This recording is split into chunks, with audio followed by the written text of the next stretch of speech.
G'day guys, Matt Brand here. Check this out. It's the Volkswagen Arteon R-Line. Interestingly, Volkswagen stopped selling these in Australia and now they're selling them again. Thankfully though, that is after its facelift, and boy, does this thing have a face on it. In fact, it's got the whole package. This thing is stunning. Not without its flaws, but it's a really cool car. And in today's review, I'm going to tell you everything you need to know about the Volkswagen Arteon R-Line. We'll look at the exterior, we'll move on to the interior. We're going to launch this thing and see how quickly it goes from 0 to 100 kilometers an hour using my specialist timing gear. We'll drive it, of course, and then I'm going to give you my final verdict on the Volkswagen Arteon R-Line. So let's get straight into it. As always, let's start with up front. Now you'll see that this thing looks like an R. In fact, it's even got the R badge here, but don't make any mistakes. This is not an R, this is an R-Line. That means it's got the body kit from an R, but the engine, that's a little bit slower, although not much, than a full fat R. So you get a nicer bumper here with some functional aero to help streamline air across the side. You've got these awesome LED lights here, super bright, and they do a little dance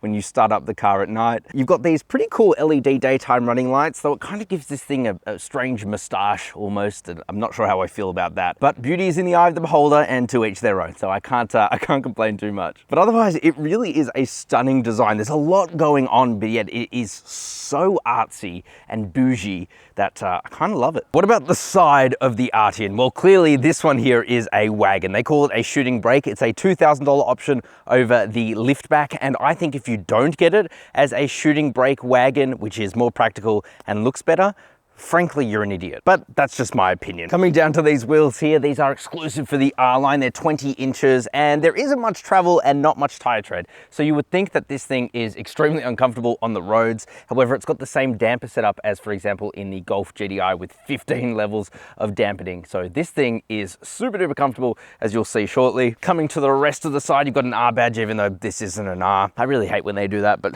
maybe that's just me. I love this though, of course, keyless entry and go, and frameless windows there too, which are double glazed. And again, on the ride, you'll see how quiet it is within here. Back here, you've got privacy glass and you cannot see in. This has to be the most tinted privacy glass I have ever seen in my career. But walking to the back, and there is a bit of a walk because this thing is so long, which I love. It's got like this almost Porsche Panamera look to it where it's just super, super sleek. Now, apologies in advance because I did just go on a dirt road and this whole thing is pretty dirty as a result. However, it doesn't take away from how stunning the bum is on this thing. I love the roof spoiler here. It is super sleek, and this thing is actually quite low to the ground, yet you have so much space on the inside, as you'll see. The glass here slopes back really far again, very cool. I really like the taillight design on this. It's not quite as outrageous as up front, but it's still pretty cool. You've got your new VW badge there, slimlined. It doesn't look much different, but hey, it's something. Also, it's the boot release.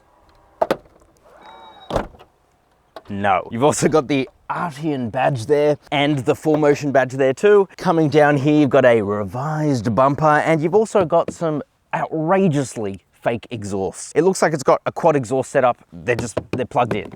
Come on.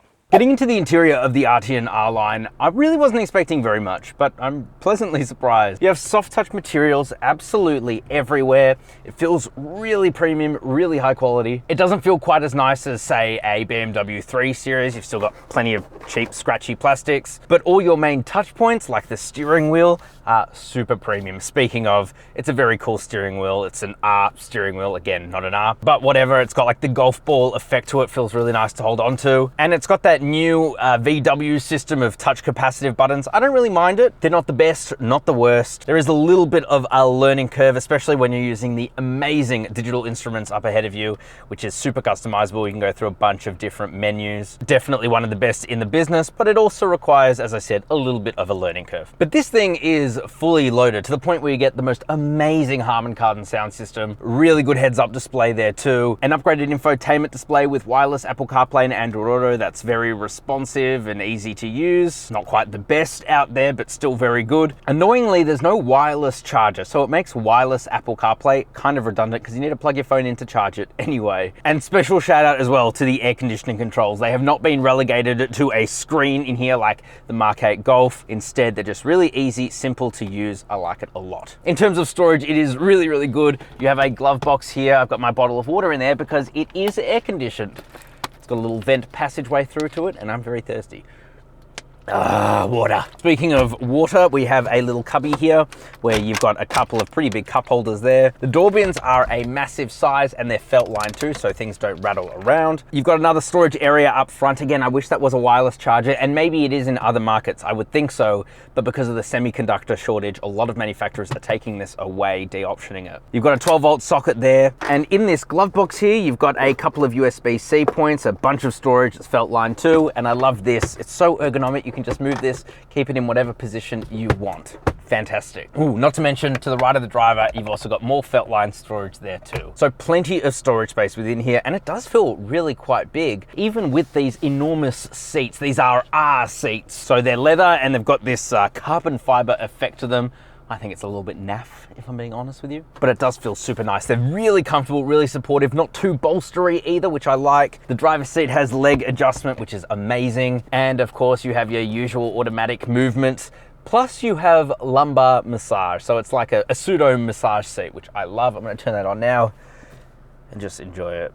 Honestly, the back seats are just as good as the front. They are so comfortable, really, really comfortable. You also get so much leg room, so much toe room, and quite a lot of headroom, even though this is quite a slopey, low down to the ground car. This is my normal driving position, by the way, and I notoriously sit quite far back. So I'm so impressed back here. You literally get more space back here than an E-Class. You have a couple of little storage areas here for your phone, a mat pocket there. You've also got a third zone of climate control, and this is so nice on a hot day like today. You've got some cool LED lighting effects here, and that's all across the cabin, of course. And my heated seat is on. That's why my bum is hot. Yep, heated outboard seats too. And under this little cubby here, you've got a 12-volt socket and a USB-C port. Not the most amount of chargeability, but it's fine. Oh, can't forget this. You get a nice little armrest here, although, ow, that's kind of annoying. That really hurt because your arm kind of sinks into it, but not the end of the world. So yeah, the interior of this thing, it's pretty awesome. Now, as you would expect from a sexy wagon, you get a lot of space in the back. So if we press this Volkswagen badge there, I always love that. You can see that, yeah, there is a lot of room back here. So much room. In fact, it makes you think, what is the point of an SUV apart from the raised ride height? You've got your cargo cover here, and it can go through multiple stages, but let's take that out. Not the most graceful thing in the world, but it's... There you go, buddy. Now, you don't actually get any underfloor storage. Instead, you get a full-size spare wheel. So that's actually a better thing. But then if we put down the back seats, which is a bit of a faff because there's no release here, which is annoying, but you just lean forward. Gee. Then you can see there is just the most amount of room back here. It's just huge, which is a very, very good thing. You've also got a couple of cargo hooks here as well. Yeah, I'm pretty impressed, but as you would expect. Now, this is not an R, but it's also not far off. So in Australia, you get two tunes. This is the higher tune, 206 kilowatt of power, 400 Newton meters of torque from a 4-cylinder turbo petrol engine. We've seen this across a lot of different Volkswagens, but this is only 20 kilowatt less, 20 Newton meters less than an Arteon R.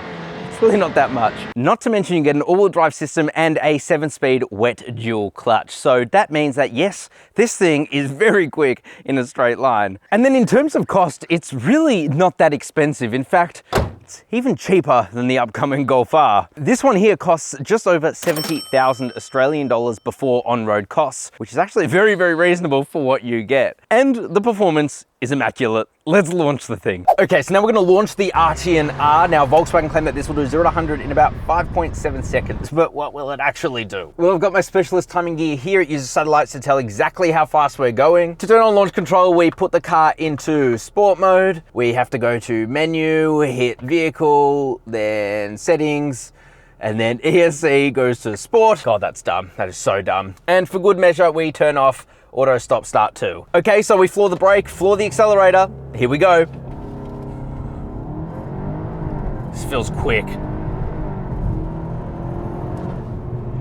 0 to 100 in 5.66 seconds. So actually, it's a little bit faster than what Volkswagen claim. Okay, so here we are driving the Arteon R line. We're on a gravel road now, and this thing is handling it really, really well. Super duper comfy. You can thank the adaptive dampers for that, of course, but that's boring stuff. What we want is to put the car into sport mode. Stiffens up the adaptive dampers, puts some weight on the steering wheel, and also increases the throttle response. And we're gonna have to give this thing a bit of sauce.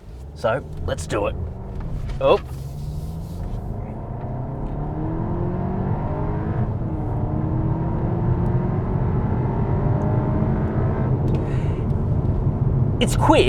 It's quick, but they've definitely dulled down this tune. At the end of the day, the kind of person that buys this car wants it as a luxury car. So if we put this back into individual mode, where I've set the suspension to their softest possible setting, it is incredibly comfortable. And it is a little bit dull.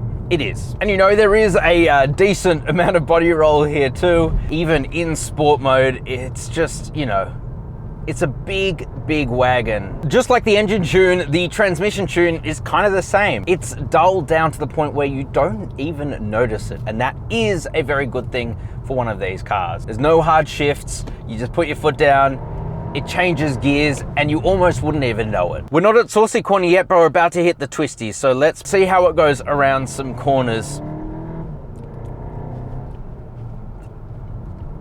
Yeah, plenty of body roll. Not an insane amount, but you definitely feel it. The thing you need to remember about this car is it is a 1.75 ton wagon, and it's very long, almost 5 meters. A little bit of understeer here too.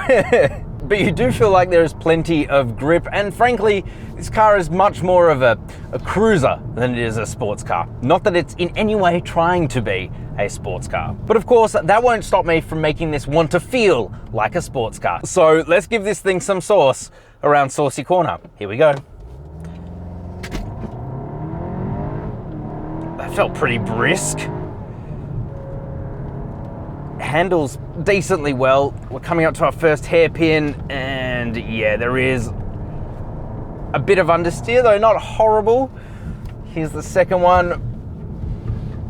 And yeah, again, a bit of understeer, but it still does pretty damn well. It definitely doesn't feel breakneck quick unless you launch it, then obviously the ECU changes everything. But when you're just driving around, even in sports mode, it's got a very linear tune to it, and it feels really, really grown up, even though at the end of the day, this thing is essentially a hot hatch.